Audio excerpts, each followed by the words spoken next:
आप लोगों को जीवनोपयोगी एक बात बताता हूँ। गुरु जी के वाक्यों में विश्वास होना चाहिए और अटूट विश्वास होना चाहिए, वही आपके जीवन में काम आएगा। सबरी का नाम सुना? त्रेता युग में सवर जाति में जन्म लिया और जिसके कारण उनका नाम सबरी पड़ा। एक दिन की बात है कि उनकी माँ बाल गूंथ रही थी उसके बड़े प्यार से। तो सबरी ने, वही 14-15 साल की लड़की, सबरी ने अपनी माँ से पूछा, माँ क्या कारण है कि आज आप इतने प्यार से मेरे बाल गूंथ रही है? और इस सामने वाले कमरे में जो ये जंगली जानवर पक्षी बंद कर रखे हैं, इसका क्या कारण है? माँ बोली, बेटी आज तुम्हारा ब्याह है और तुम्हारी शादी पर आज मेहमान आएंगे और मेहमानों को ये जो कमरे में बंद करे हुए जानवर हैं, पक्षियां हैं, इनका मांस खिलाएंगे। सबरी ने माँ से अपनी बेड़ी छुड़वाई, कमरे का दरवाज़ा खोला। उस कमरे से सारे जानवर पक्षी जैसे बाहर निकले, आज़ाद हुए, तो उनके दिल से एक आवाज़ आई कि जैसे तुमने आज हमें मुक्त किया है, एक दिन परमात्मा तुम्हें मुक्त करेंगे। तत्काल सबरी ने घर छोड़ दिया। पास जंगल में आश्रम थे, आश्रम में चली गई। जिस आश्रम में भी जाती, सभी उसे आश्रम में रखने से मना करते, क्योंकि उस समय का नियम था आश्रमों का कि स्त्रियां आश्रमों में नहीं रह सकती थी। दूसरी, सबरी भील जाति से आती थी, इसलिए आश्रम वाले भी लेने से उसे मना कर रहे थे।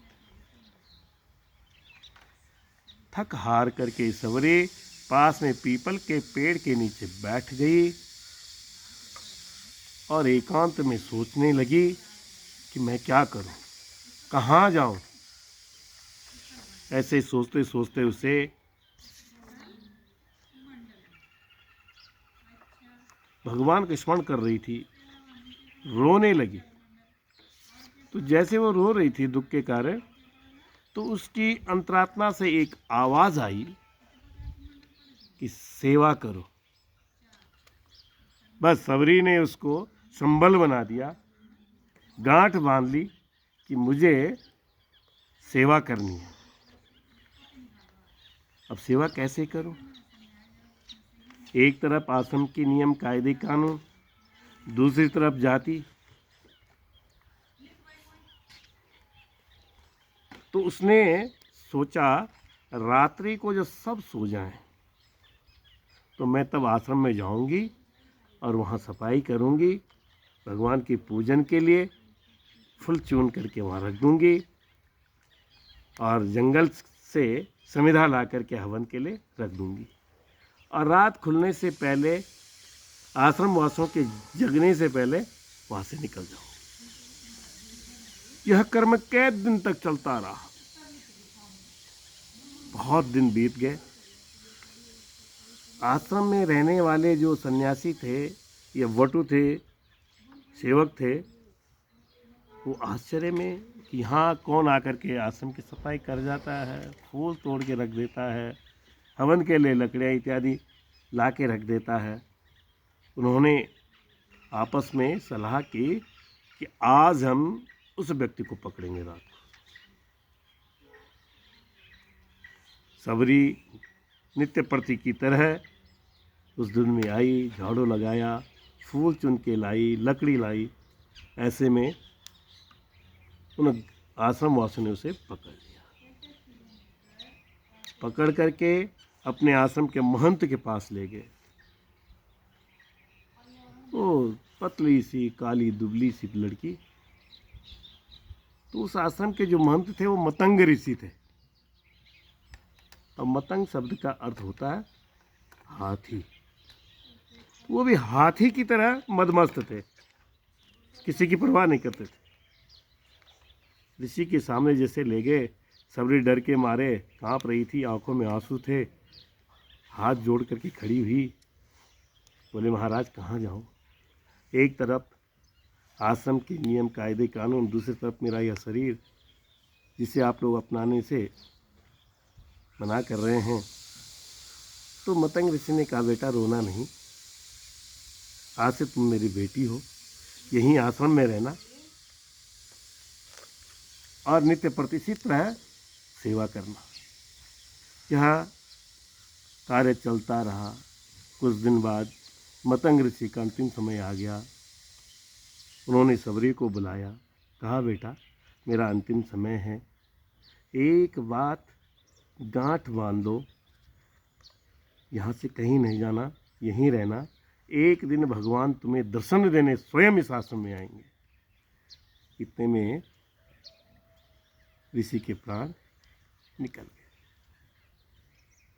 सबरी जल्दी में पूछना भी भूल गई कब आएंगे। अब सबरी नित्य प्रति आश्रम की सफाई करती, रास्ते को साफ करती, रास्ते में फूल बिछाती, इस आशा में, इस भरोसे में कि मेरे राम आएंगे। 82 साल लग गए। यह क्रम नित्य प्रति चलता। आखिर एक वह दिन आ ही गया। सबरी सुबह उठी, आश्रम की सफाई करी, रास्ता साफ किया, उस पर फूल बिछाए। भगवान श्री राम सबरी के आश्रम में आ गए। जंगल से नित्य प्रति रोज मीठे मीठे बेर चुन करके लाती थी, चख चख करके रखती थी। भगवान ने सबरी के वह मीठे चखे हुए बेर खाए और वो आनंद माँ कौशल्या के रसोई से नहीं मिला जो सबरी के उन जूठे बेरों से। तो एक भरोसा, एक आस, एक टेक, एक विश्वास गुरुजी के वचनों में होना चाहिए, नाव अवश्य पार होगी। इस चीज़ को आप गांठ बांध लो।